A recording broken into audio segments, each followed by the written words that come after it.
बुलेटिनमध्ये आपलं पुन्हा एकदा स्वागत। एक महत्त्वाची बातमी, अमेरिका आणि आशियातील बाजारातील पडझडीचा ट्रेंड भारतीय बाजारानं झुगारलाय। निफ्टी 70 अंकांनी वाढलाय, सेन्सेक्स 200 अंकांनी उसळलाय। बँक निफ्टी पुन्हा एकदा नव्या सर्वोच्च पातळीवर आहे, 55,700 च्या वर गेलाय। काल 1000 अंकांची उसळी पाहायला मिळाली होती आणि आज पुन्हा 400 अंकांची झेप घेतली आहे।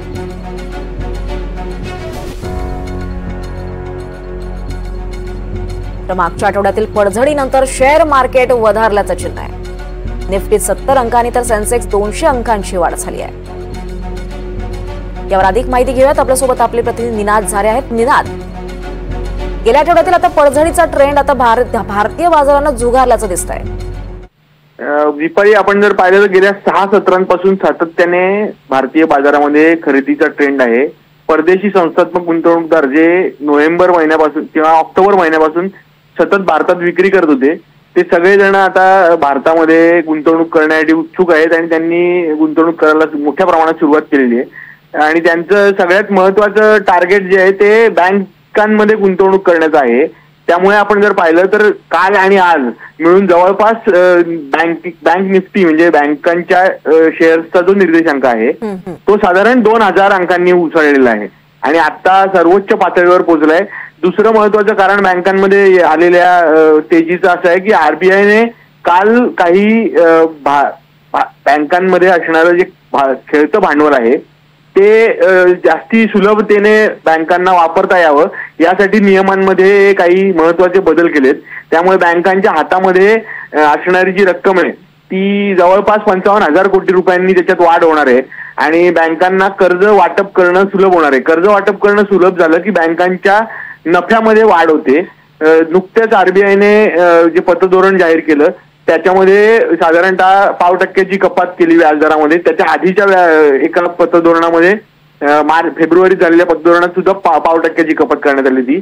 त्यामुळे 0.5% कपात, महागाईचा दर घसरणे आणि पुढच्या काळात पुन्हा एकदा व्याजदर कपातीचे संकेत या आणि लिक्विडिटी म्हणजे खेळतं भांडवल वाढवण्याचे साठी केलेले नियमांत बदल या सगळ्याचा एकत्रित परिणाम म्हणून बँकांमध्ये मोठ्या प्रमाणात आपल्याला खरेदी बघायला मिळते। एचडीएफसी बँक असेल, आयसीआयसीआय बँक असेल, एसबीआय असेल, या तिन्ही मोठ्या बँकांच्या शेअर्समध्ये आज आणि काल आणि आज मिळून तुफान तेजी बघायला मिळते। दोन्ही मोठ्या ज्या बँका आहेत एचडीएफसी आणि आयसीआयसीआय या आतापर्यंतच्या सर्वोच्च पातळीवर आहेत। त्यांच्या शेअर्सची किंमत सर्वोच्च पातळीवर आहे। त्याचा परिणाम निफ्टीमध्ये होतोय, सेन्सेक्सवर होतोय आणि बँक निफ्टी तर सर्वोच्च पातळीवर आहेत।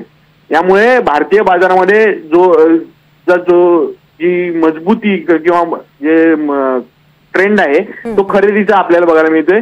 इतर आशियाई बाजारामध्ये विशेषतः अमेरिकन बाजारामध्ये काल ट्रम्प आणि तिथले फेडरल रिझर्व्हचे प्रमुख जेरेमी पॉवेल यांच्यामध्ये शाब्दिक चकमक झाल्याचं किंवा ट्विटरवर वॉर झाल्याचं आपल्याला बघायला मिळतंय। त्यांनी आता ट्रम्प यांनी घोषणा केली आहे की मी आता सर्व पातळीवर प्रयत्न करीन आणि जेरेमी पॉवेल यांना त्यांच्या पदावरून हटवण्यासाठी सगळे प्रयत्न होतील असे सगळे स्पष्ट संकेत ट्रम्प यांनी दिले। त्यामुळे तिथे रिझर्व्ह बँक आणि सरकारमध्ये तणाव असल्याचं आपल्याला बघायला मिळते। एकूणच जागतिक परिस्थिती, अस्थिरता या सगळ्याच्या पार्श्वभूमीवरती भारतीय अर्थव्यवस्था त्या मानाने स्थिर आहे। अमेरिकन टेरिफचा भारतावरती फारसा परिणाम होणार नाही असं चित्र आहे।